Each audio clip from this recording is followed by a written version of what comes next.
ఇటు రెండో రోజు ఆళ్లగడ్డలో మొదలైన సీఎం జగన్ బస్సు యాత్రకు ప్రజల నుంచి విశేష స్పందన లభించింది. మధ్యలో తనని కలిసేందుకు వచ్చిన వాళ్ళందరినీ ఆప్యాయంగా పలకరించారు సీఎం జగన్. ఇక నంద్యాలలో జరిగిన బహిరంగ సభలో విపక్షాలపై నిప్పులు చెరిగారు జగన్. మీ ఇంట్లో మీ బిడ్డ వల్ల మీకు మంచి జరిగి ఉందా లేదా అన్నది మాత్రమే ఆలోచన చేయండి. మీ ఇంట్లో మీ బిడ్డ వల్ల మీకు మంచి జరిగి ఉంటే మాత్రం మీ బిడ్డకు సైనికులుగా మీరే నిలవండి అని చెప్పి సందర్భంగా కోరుతా ఉన్నాం. సీఎం జగన్ మేమంతా సిద్ధం బస్సు యాత్ర రెండో రోజు నంద్యాల జిల్లా ఆళ్లగడ్డ నుంచి ప్రారంభమైంది. అక్కడి నుంచి బస్సు యాత్ర నల్లగట్టుకు చేరుకుంది. ప్రజలు, గ్రామస్తులు యాత్రకు స్వాగతం పలికారు. పార్టీ శ్రేణులకు, ప్రజలకు సీఎం జగన్ అభివాదం చేస్తూ ముందుకు కదిలారు. సీఎం జగన్ బస్సు యాత్ర ఎర్రగుంట్లకు చేరుకుంది.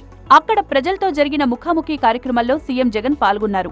ప్రజల నుంచి వచ్చిన విజ్ఞప్తుల్ని స్వీకరించిన సీఎం ఎర్రగుంట్లలో వేర్వేరు పథకాల్లో దాదాపు 93.6% మంది ప్రజలు లబ్ధి పొందారని గుర్తు చేశారు.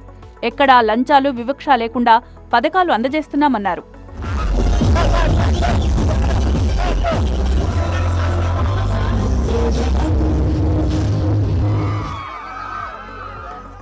ఎర్రగుంట్లకు వెళ్లేదారిలో నూతన దంపతులు వెంకటేశ్వర స్వామి, కావేరీలకు జగన్ ఆశీర్వాదం అందించారు. మేము సిద్ధం రోడ్ షోలో తనను చూసేందుకు వచ్చిన అవ్వను ఆప్యాయంగా పలకరించారు. అనంతరం సీఎం జగన్ బస్సు యాత్ర దీపగుంట్లకు చేరుకుంది. అక్కడ ప్రజలు బస్సు యాత్రకు ఘన స్వాగతం పలికారు. పెద్ద ఎత్తున ప్రజలు తరలివచ్చారు. నంద్యాలలో జరిగిన బహిరంగ సభలో పాల్గొన్న ఏపీ సీఎం ప్రత్యర్థి పార్టీలపై మండిపడ్డారు. మళ్లీ వైసీపీ అధికారంలోకి వస్తేనే సంక్షేమం అమలవుతుందన్నారు.